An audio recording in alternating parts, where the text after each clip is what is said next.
Hello to all Earth citizens and welcome to my Conscious Coaching Podcast. This is Dr. Kianush, founder and creative director of MCCG. My Conscious Coaching Group is a non-political, non-religious 501c3 coaching nonprofit with initiatives in healthcare, leadership, and education with focus on emotional and spiritual intelligence. Our vision is to raise self and global awareness for a conscious mind through education and application of EQ and SQ, and our mission is to connect, collaborate, partner with hospitals, academics, colleges, and medical schools and organizations to embrace growth, self-healing, and self-coaching to achieve well-being and peak performance of individuals and the team as a one connected whole. Today, our gifted and talented guest speaker, which I hope I'm pronouncing his name correctly, he's gonna, edit me later maybe, Dr. Jeroen Kraaijenbrink. And he has a PhD in industrial management, teaches at University of Amsterdam, and is co-founder of Strategy Inc. He has helped significantly improve the strategic planning of many organizations across the engineering, manufacturing, healthcare, and financial services industries. He is an accomplished strategy educator, mentor, author, and consultant with over 2 decades of academic and industry experience.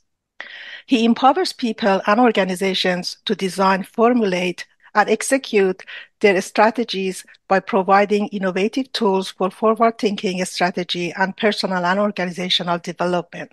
Drawing from cognitive psychology, humanism, martial arts, Saint Benedict, and a wide range of other sources, he has written innumerable articles on strategy, sustainability, and leadership, as well as authored 5 books, which are Strategy Consulting, No More Bananas, Unlearning Strategy, The Strategy Handbook, and the 1R Strategy. He is also a contributor to the Forbes and is a LinkedIn influencer where he writes about strategy and leadership. I personally am so fascinated by his leadership visual posts in a formulated summaries and a diagram format that makes everything easy to learn and remember within my 30 seconds of attention span for social media. Also, as someone with pathology background, I always love to see everything colorful and in details like it's under microscope. And that is what has drawn me to Jeroen and his work at first place besides his Soulful strategy in leadership. Being that said, Jeroen, thank you so much for being here today and let me know how to pronounce your last name. Thank you for this wonderful introduction. And indeed, I think mainly the most important question I would get, how do you pronounce your name? Yeah. If you do it in Dutch, because it's a Dutch name, it's Jeroen Kraaijenbrink. Okay. And for those who want to practice, on my website, it's on the frequently asked questions, and also on my LinkedIn, if you click next to my name, there's an icon, a speaker icon, where you can also hear it. That's wonderful. So as always, you make everything easy for us. I try to. Yeah, let us know, Jeroen, that how do you like the world to know you? Yeah, that's a fascinating question. Part of it is what you just read. So my bio, I think that's kind of professionally what I do. But beyond that, what I'd like people to see in everything I do is, I think part of it is that I know what I'm talking about, that I'm an expert in the topics I write about and I talk about. But beyond that, I think that I'm an open-minded, kind and helpful person. That's what I try to be in my consulting, my mentoring, my teaching, and also in my writing and presence on LinkedIn. Thank you so much. And you are indeed a kindful and helpful person. As I mentioned, people that I do podcasts, I usually have worked with them or have a history with them, and I reach out to you without even having any background, together. But I'm glad that this can be, the starting of a working and friendship relationship, and you accepted our invitation to be here in our podcast and contribute to our cause, which I'm very grateful for that. You have a unique way of transforming what we call it a strategic leadership to a soulful strategy, which is another reason I fell in love with your work. As after my NDE narrated experience, I'm so much into our soul journey and our evolution and our purpose and calling in this world. So, being that said, what is soulful strategy and what it means to you, and why do you think it's needed? Yeah, so this is. I've only started to use this term quite recently. basically reflecting on what I've been doing over the past few years, or even a bit more than a few years. And I try to find a common thread in my approach to strategy, the way I work with people, the way I work with organizations, and also what I think is missing in a lot of strategy work, and in maybe not so much in leadership, but especially in strategy. And that is very much the human side of business, the human side of organizations, the human side of strategy.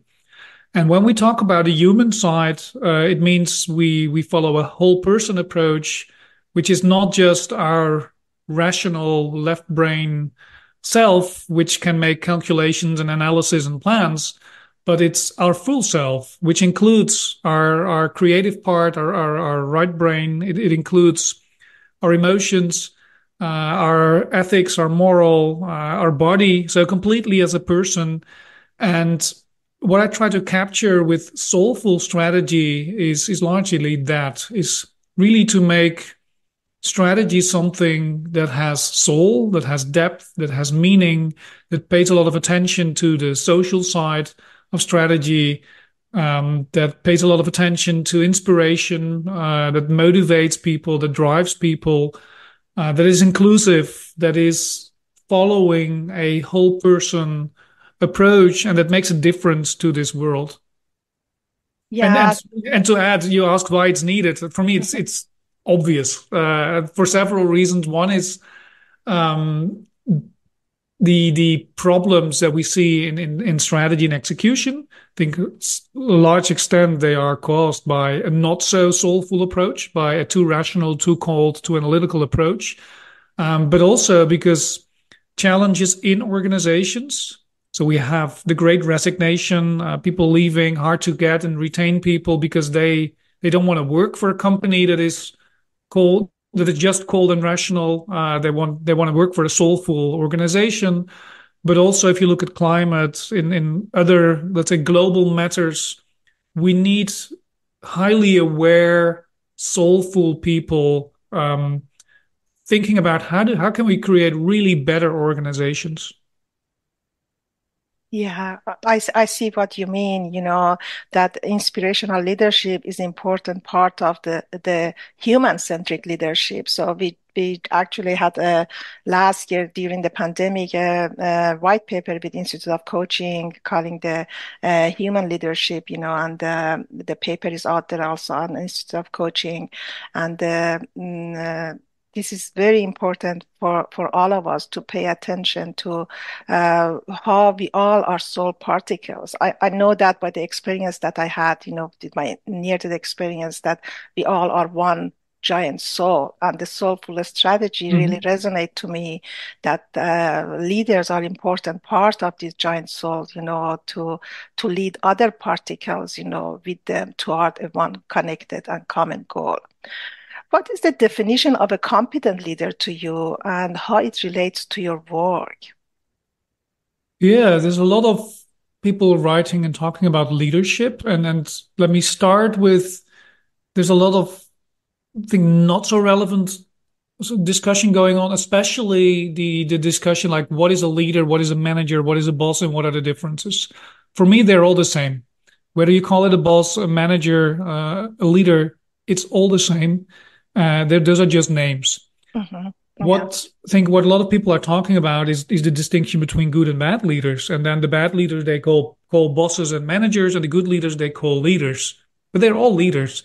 As soon as you work with a group of people, are responsible for like a collective outcome with a group of people, you have to be a leader. And whether that's 2 people, whether it's 2,000 people, doesn't really matter. You have to work with people. And for me, the competences you need as a leader, I don't have a crystal clear list, but in general, what they need to do, I think, is be extremely good in dealing with different dilemmas.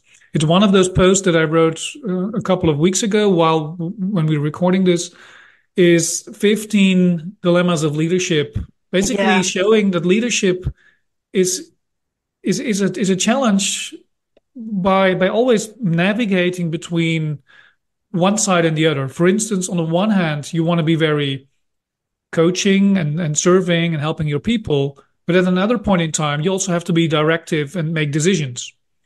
And the challenge as a leader is that you need to have both skills and know when to apply which. So for instance, they also say no, leaders are the ones that initiate change, and managers are the ones managing the status quo. That's nonsense. As a leader in any position, at some time you need to initiate change. At other times, you need to maintain the status quo. So it's always about finding a balance, dealing with these dilemmas or paradoxes or tensions, whatever you name them, and doing that in a smart or even a wise way, knowing when to apply which side of these dilemmas. And then you are a truly competent leader. Yeah. Yeah, I understand what you mean. And as you mentioned, we all are leaders. Even as a parents, we are a leader. I mean, very well. And whenever you are working with people, including yourself, so we can call it a leader. We are leading ourselves in some ways as well. And being that said, how does your work, you think, can be delivered to coaching or leadership, for example, in healthcare or education system or any other organization? Yeah, maybe start with the generic, how it can be delivered. That's, I think, what I currently try to do is, on the one hand, I do one thing, which is strategy and leadership, or strategic leadership. On the other hand, I try to do that in many different ways. So part of it is consulting, so really helping organizations develop and implement strategy. Another role is mentoring or coaching, which is more helping people individually to do that. Another thing I do is training, really kind of helping people to develop a competence. And I think when you work, and whether that is in healthcare or in education or in any other organization, it's about combining these different roles. For me, there is of course some difference between the consulting, the mentoring, and the training that I do, but they are also quite similar, because I think when you are working as a consultant, it's what I would call developmental consulting. You're not just there to give the answers, or you're not even there to give the answers. You're there to help the organization come to the answers themselves. And even stronger than that, you're there to help them do that themselves in the future, so that they develop the competence to develop and implement strategy themselves. So that's, for me, the generic way of delivering, let's say, getting my expertise, my experience across in basically teaching them. In the end, it's teaching how to do this, sometimes literally by telling people, sometimes more learning by doing when you work with them. And if you look specifically in healthcare and education, I've worked for a long time in education. That's my first career was in academia. So I've worked at the university for a very long time. Healthcare, I've done some teaching in healthcare MBA programs and worked with some clients in healthcare. So I know a little bit about the specifics. But the interesting thing is that when I work with those organizations, it's not really different from a commercial company, from a software company, a hardware company, a manufacturer, an engineering, a bank, an accounting. So I work across industries. And I think the main difference is the language used and the initial thoughts that people have about a topic like strategy. Like in business, it's kind of a default. People know strategy is there. We need it because that's where the whole field of strategy has been developed for commercial businesses and especially large corporates. And healthcare and education, that is a little bit, people are maybe initially less open to that. They think it is very different. But in the end, it's very similar in my experience, at least the way I work with them.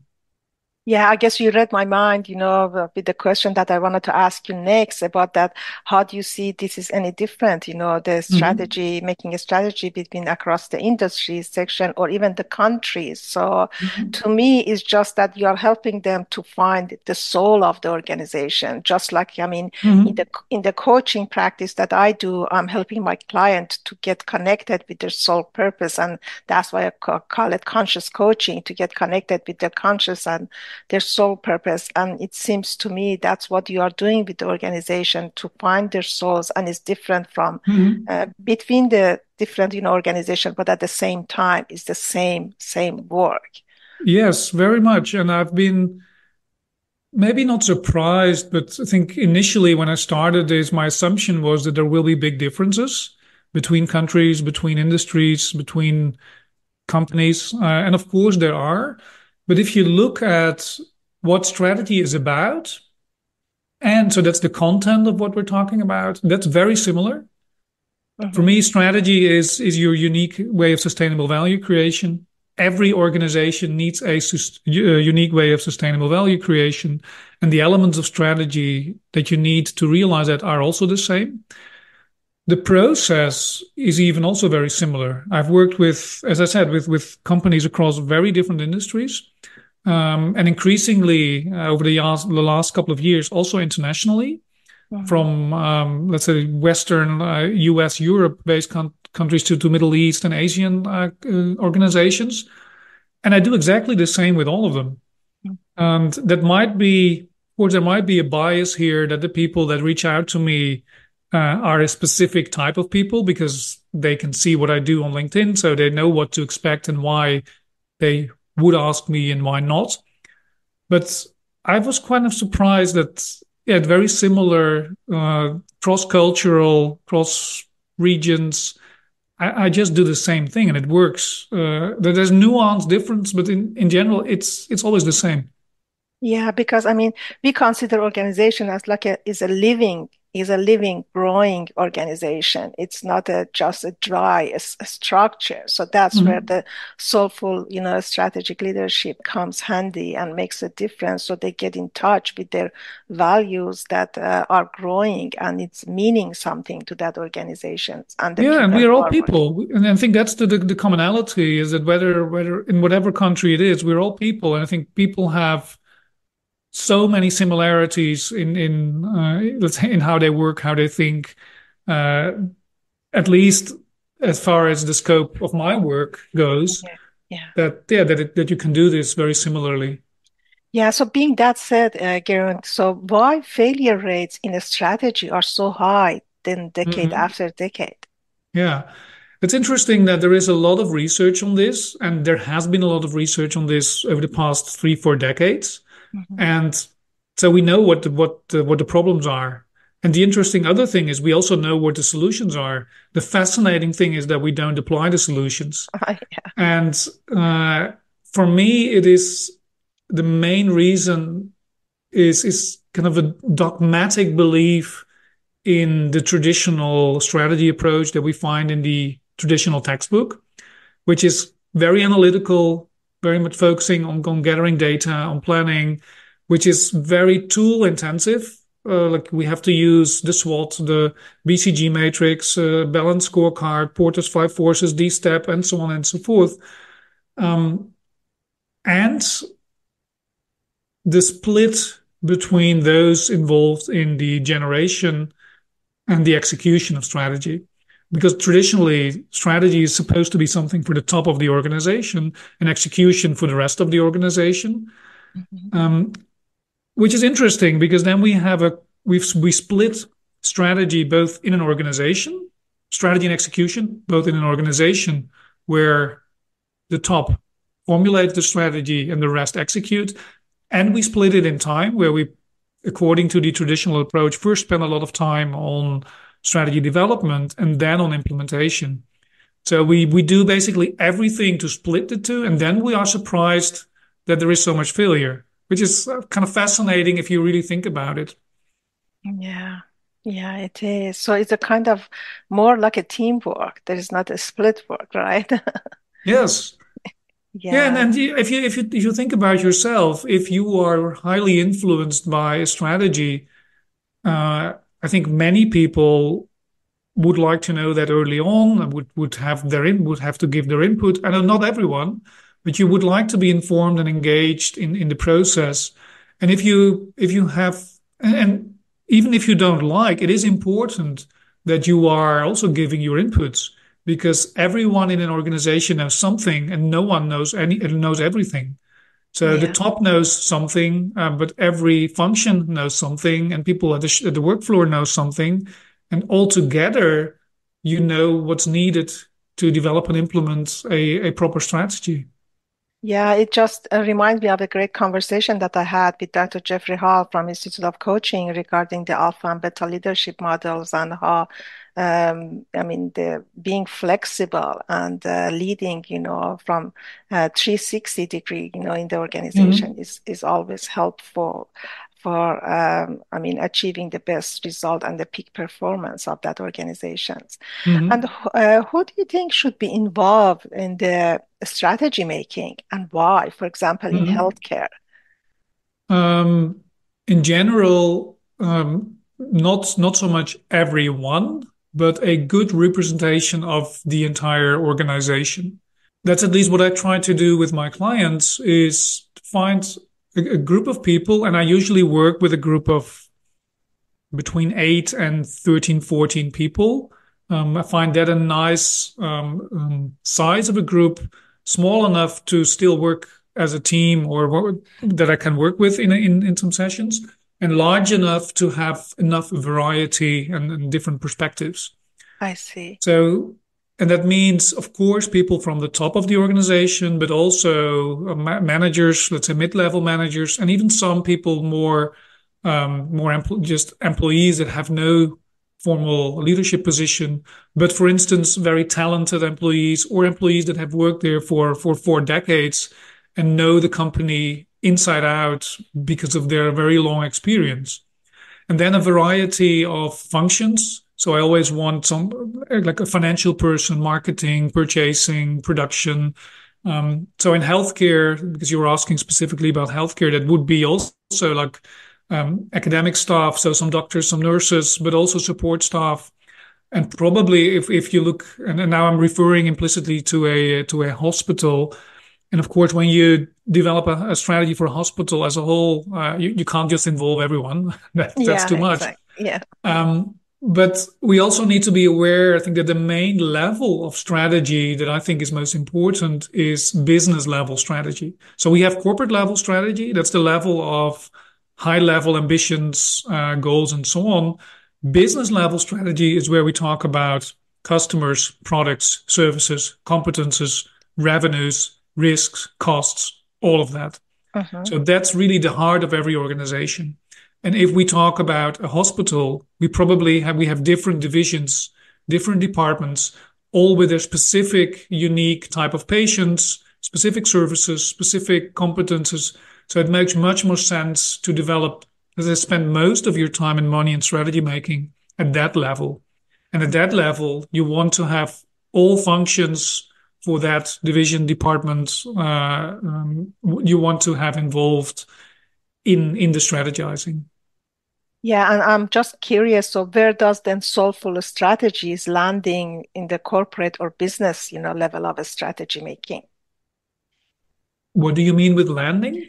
I mean, where does the soulful strategy planning that connected with the values that we are talking about as a whole, person or whole organization, which part is related more to? Is it related to the corporate level or to the business level? All levels, and I think All. it's more the overall, yeah, philosophy. I almost want to say, but philosophy, Hmm. not with a capital, with a Yeah. small p.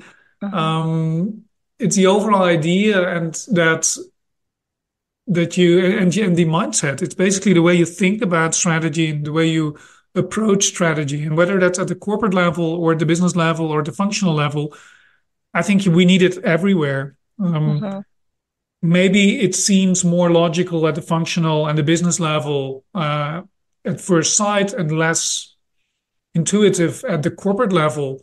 But I think it's equally and maybe even more important at the corporate level, because currently most corporate level strategy is probably the most soulless strategy, Mhm. where it's really about the numbers and the financials and the hard objectives, Yeah, and far exactly. less about the, let's say, the human side of strategy.